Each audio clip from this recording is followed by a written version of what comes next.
저 역시 지난주 통신 이용자 정보 제공 사실 통지를 받았습니다. 조회기관 서울중앙지방검찰청 제공받은 자 반부패 수사 제1부 문서번호 2024-116 사용 목적은 수사, 제공일자는 2024년 1월 5일입니다. 저는 당시 MBC 신장식의 뉴스아이킥 진행자였습니다. 이른바 윤석열 대통령 명예훼손 사건으로 통신 자료를 조회당한 사람은 주로 언론인과 야당 정치인입니다. 정부의 비판적인 언론인과 정치인을 표적 사찰한 것은 아닌지 매우 의심스럽습니다. 무슨 수를 써서라도 엮어 넣으려는 과거 공안기관의 사찰과 조작 사건이 떠오르는 행태입니다. 검찰이 스스로 떳떳하다면 이 사건과 관련하여 얼마나 많은 통신 자료를 조회했는지, 대상 범위는 어떻게 정했는지, 그 판단의 근거는 무엇인지 답해야 합니다. 구체적으로 묻겠습니다. 검찰은 저의 질문에 답해 주시기 바랍니다. 제가 바로 당사자이기 때문입니다. 첫째, 저희 통신 자료는 어떤 수사 필요에 따라 조회한 것입니까? 통신 자료 조회의 사유를 구체적으로 답하기 바랍니다. 수사기관이 정당한 이유 없이 언론인의 통신 자료를 조회했다면 이는 언론 자유에 대한 위협이자 통신 비밀의 자유를 침해한 것이며 수사권 남용입니다. 둘째, 저의 통신 자료는 어떻게 처리했습니까? 아직 보관하고 있습니까? 수사에 필요한 목적을 달성했다면 폐기해야 하는 것 아닙니까? 현 시점에서 개인정보 보관 및 처리 여부를 명백히 답하기 바랍니다. 셋째, 만약 조회 이후 7개월이 지난 현재까지 개인정보를 보관하고 있다면 이는 조회보다 더 큰 문제입니다. 목적이 불명확한 수사를 이유로 광범위한 조회를 통해 다수의 개인정보를 보관하고 있다면 이는 검찰이 디지털 캐비넷을 구축한 것이며 이 자료는 언제든 사찰에 이용될 소지가 있다는 점에서 사찰의 첫 단계라 할 수 있습니다. 검찰은 현재 사찰하지 않았다고 항변할 것이 아니라 앞으로도 사찰에 쓰이지 않도록 모든 자료를 폐기해야 합니다.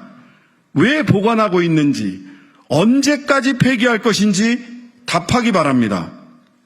넷째, 통지 유예 사유를 구체적으로 밝혀주십시오. 전기사업통신사업법에서는 헌법이 보장한 개인정보 자기결정권을 보장하기 위해 통신자료를 조회한 후 30일 이내에 통지하도록 하고 있으며 통지 유예 사유를 엄격히 정해놨습니다. 즉, 국가 및 공공의 안전보장을 위태롭게 할 우려가 있는 경우. 두 번째, 피해자 또는 그 밖의 사건 관계인의 생명이나 신체의 안전을 위협할 우려가 있는 경우에는 해당 사유가 해소될 때까지.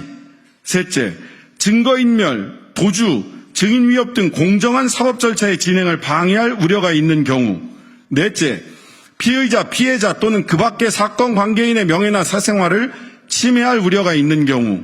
다섯째, 질문, 조사 등의 행정 절차의 진행을 방해하거나 과도하게 지연시킬 우려가 있는 경우에는 2차례에 한정하여 매 1회 3개월의 범위에서 유예하도록 하고 있습니다. 저에게 1월 5일 조회 후 7개월여 만에 통보한 사유는 이 중 어디에 속합니까? 몇 항에 따른 것인지 분명히 답해야 합니다.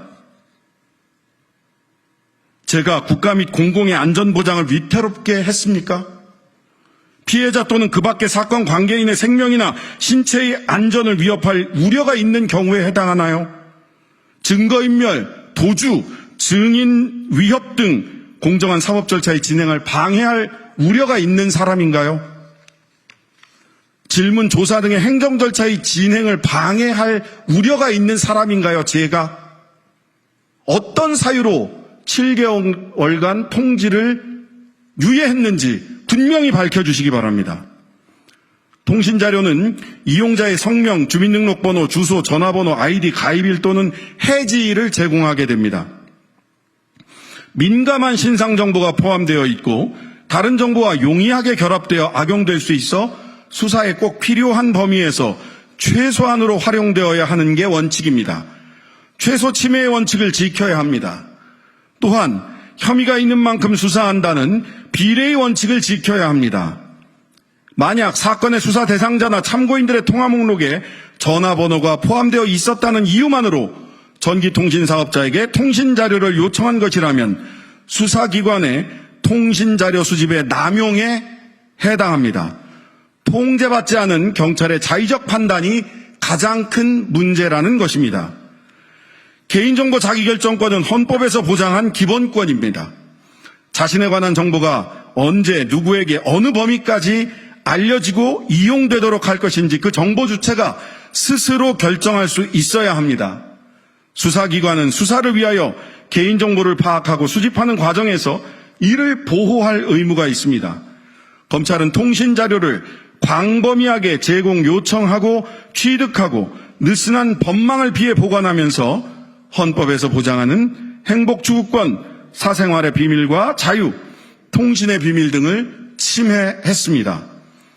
기업 측에도 책임이 있습니다.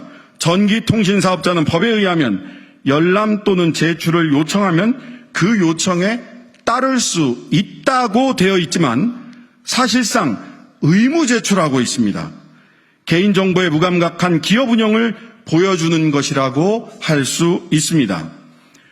윤석열 대통령은 후보 시절 통신조회에 대해 언론사찰, 정치사찰이라며 명백한 야당 탄압이라고 비판한 바 있습니다. 또 국회의원은 국민을 대표해서 행정부를 견제하고 감시하는 역할을 수행한다.